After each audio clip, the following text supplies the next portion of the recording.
Ассаламу алейкум, урматтуу мекендештер. Арбаңыздар. Бүгүн силер менен финансы жаатында сүйлөшмөкчүбүз. Сөз баштаарынын астында биздин Telegram каналды колдоп, ссылканын астында Telegram канал бар. Катталып коюңуздар, себеп деген YouTube канал мезгил менен иштеши оор болуп атат.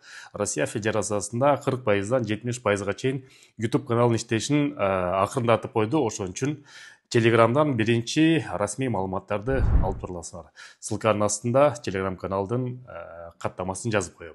Мигранттар биз мактанып келебиз. Бул Кыргызстандын ички дүң продукциясынын 1/3 бөлүгүн чет жерде жүргөн мигранттар которуп атат деп. Анан кийин Россия Федерациясы ошол болгон объемдун 95%ын Орусиядагы иштеп жүргөн мекендештер которот. Кээ бир учурда Россия банктары санкцияга түшүп калган учурлар бар, кээ бир учурда иштеп жаткан банктар бар. Азыр мисалы үчүн фирма аркылуу тыйын которуу системасы оролоп калды. Кыргызстанга которуп, андан ары Кытай же башка өлкөлөргө которгонго мүмкүнчүлүк болбой калды. Эми бул ишкерлерге тиешелүү. Биз карапайым элдерге тиешелүү болсо, баарыбыз билебиз, мындан 2 жыл мурун Борбордук банк чектөө коюп койгон. Ар бир жаран 350 000 рубльдан ашык жөнөтө албайт деп. Ортодо кээ бир система иштеди, иштегендер кээ бирөө иштебей калды. Эми бул жаатында кандай жаңылык? Жакында Золотая корона акча которуу системасы, ал микрокредитник уюм болуп эсептелинет. Россия Федерациясында спорт лото деген лотерея ойнотулчу точкалар бар. 1300дөн ашык точкасы бар экен.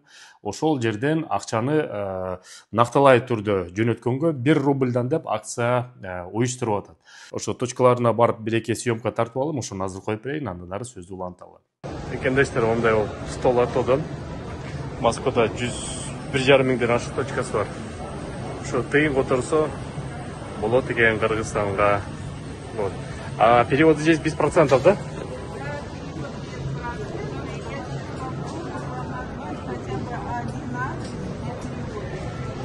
Угу.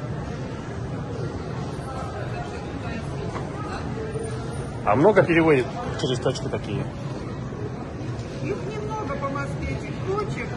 Вот я точно так не скажу. Зеленодольская 240, по-моему. То есть не везде принимает именно вот эти физические? Нет, вот на тех точках, где переводят, там в любой регион, там Узбекистан, Таджикистан, Армения, Киргизия, вот какой еще, Азербайджан, и еще какой-то, ну все переводят, страны СНГ. То есть не во всех точках переводится, да, получается? Нет, вот на нашей точке нет конкретно, у нас это реклама. Вот, минуточку, молодой человек. Вот эта информация может вам полезна будет. Хорошо, понял.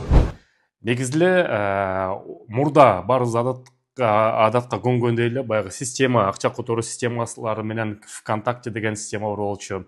Юнистрим деген система ушул аркылуу тыйын которчу элек, анан кийин көбүбүз картага өтүп алдык. Бүгүнкү күндө ошо карта иштөө системасы дагы жеңилдеп, баарыбызга эле мобильный приложение аркылуу эле бир привилегияга кирип же Сбербанкка кирип туруп жөнөтүп коюш оңой эле. Ошо боюнча Кыргызстандын банкы, банк компаньон азыркы учурда мекендештердин акчасын ошо банк компаньон аркылуу өткөрүүгө абдан жакшы шарттар түзүп атат. Биринчи рет булар мобильный приложениени картага жөнөткөндөй кылып иштеп койду. Жакында ошо сайтынан бир акциясын окуп калдым. Ал акцияда болсо мекендештер Кыргызстанга тыйын которсо, ар 2 айда 20 мекендешке 50 000 рубльдан байге коюп турабыз деп ушундай акция ойнотуп атат. Бул акциянын негизги маңызы болсо, албетте өзүнүн банк аркылуу, банк компанияны аркылуу көбүрөөк акча которулсун жана банктын кирешеси көбөйсүн деген ой максат менен. Бирок эң негизги бир акцияны жаккан жери Кыргызстанда ошо тыйын которгон мекендештердин арасынан бир бөлмөлүү батирди ойнотуп атыптыр.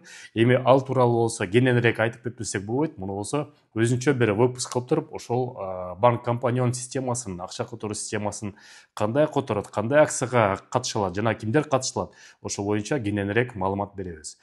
Рубльдин курсу болсо азыркы учурда сомго караганда бир аз төмөнүрөөк, бирок Россия Федерациясында атайын согуш операциясы башталгандан кийин рубльдин курсу өйдө волокитип алып, азыр бир стабилдүүлүк нукка түшүп алды.